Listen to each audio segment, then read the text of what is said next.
This is theWhale's GLAZE.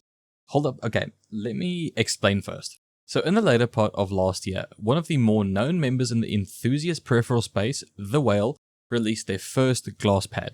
On first release, they decided to give us two size options. One being the 600 by 500 and the second option, which I do have on my desk today, and that's the 500 by 417. It's a very weird measurement, but majority of us are used to the Artisan XL shape, which is 490 by 420. So we're not really losing any real estate there. But the last part of the size that I haven't mentioned yet is the thickness.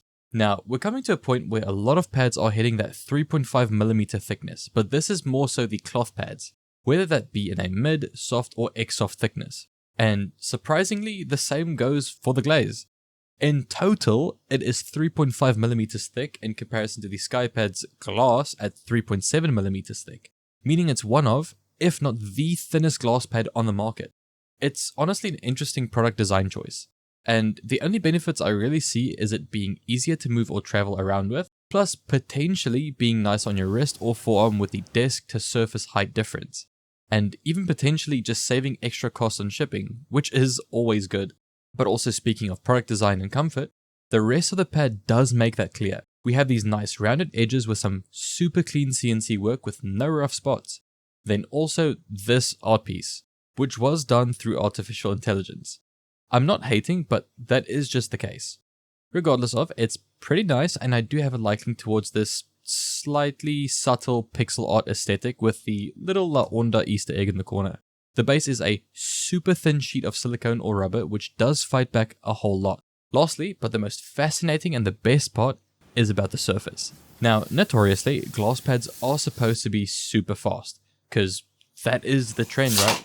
Well, that's not the case here. It's an uncoated, super smooth and balanced pad. It gives you enough overall control to not fly off the handles. I am emphasizing overall as the static and dynamic friction plus the stopping power is the exact same across the whole thing. It's also really quiet.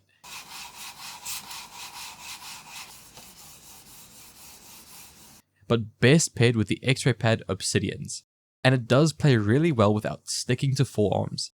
But seeing as I'm in a more humid and warm time right now, if my forearms are pretty sweaty, it will tend to stick and makes me feel like I need a sleeve to play with it. It's honestly so neat, because it's so close to what I want for a glass pad personally. It just needs to be the slightest bit faster. But even saying so, my overall experience has been really good. Tracking and even tack shooters on a fair bit lower sense do hold up insanely well. Now, to conclude this little video, the GLAZE is very sick, and I can really recommend it over something like the SkyPAD, which in my personal opinion is too high maintenance. It's way less prone to scratchiness, and it's a great, balanced, smooth, and consistent experience. The only bummer would be the accessibility of it. Not a lot of places retail this pad, especially in Oceania, which has no places that stock LaOnda products. So if you're lucky enough to get one, that's honestly awesome. But hey, that's all for today, guys. Thanks so much for watching, take care, and peace.